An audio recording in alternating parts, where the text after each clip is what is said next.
Young tiger NTR mass action director Prashanth Neel combination లో వస్తున్న high voltage pan India చిత్రం Dragon. ఇటీవల విడుదలైన ఈ సినిమా గ్లిమ్స్ సోషల్ మీడియాను షేక్ చేయడమే కాకుండా సినిమాపై అంచనాలను ఆకాశానికి తీసుకెళ్లింది. తాజాగా ఈ మూవీకి సంబంధించి ఫిలిం నగర్ సర్కిల్స్ లో ఒక సెన్సేషనల్ న్యూస్ తెగ చక్కర్లు కొడుతుంది. ఈ చిత్రంలో ఎన్టీఆర్ ఫ్యాన్స్ కు పూనకాలు తెప్పించే రేంజ్ లో ప్రశాంత్ నీల్ ఒక మైండ్ బ్లోయింగ్ ఇంటర్వెల్ ఎపిసోడ్ ను ప్లాన్ చేసినట్లు ఇండస్ట్రీ టాక్. సాధారణంగా ప్రశాంత్ నీల్ సినిమాలో ఇంటర్వెల్ బ్లాక్స్ ఏ రేంజ్ లో ఉంటాయో కేజీఎఫ్, సలార్ చిత్రాలతోనే రుజువైంది.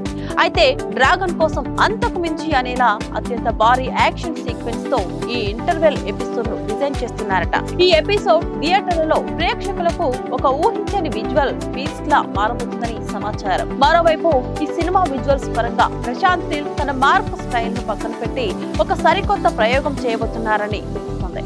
రెగ్యులర్ గా నీల్ సినిమాలో కనిపించే signature dark theme, grey shades కాకుండా డ్రాగన్ ఫ్లాష్ బ్యాక్ ఎపిసోడ్స్ మొత్తం చాలా కలర్ఫుల్ గా వైబ్రెంట్ విజువల్ ప్యాలెస్ తో రిచ్ గా ఉండబోతున్నాయట. ఈ కలర్ఫుల్ బ్యాక్ డ్రాప్ కథకు ఒక ప్రత్యేకమైన వేరియేషన్ తీసుకురానుందని టాక్. ఇక ఈ హై వోల్టేజ్ యాక్షన్ డ్రామాలోని మెయిన్ కాన్ఫ్లిక్ట్స్ చుట్టూ Bollywood crazy beauty Kriti Sanon character entry ఇవ్వబోతుందట. కథను పూర్తిగా మలుపు తిప్పే ఒక అత్యంత కీలకమైన పాత్రలో కృతి కనిపించనుందని సినిమాలో ఆ క్యారెక్టరే మెయిన్ పిల్లర్ అని వినికిడి. మైత్రి మూవీ మేకర్స్, ఎన్టీఆర్ ఆర్ట్స్ సంయుక్తంగా నిర్మిస్తున్న ఈ భారీ క్రేజీ ప్రాజెక్ట్ వచ్చే ఏడాది జూన్ 11న ప్రపంచ వ్యాప్తంగా థియేటర్లలోకి రానుంది.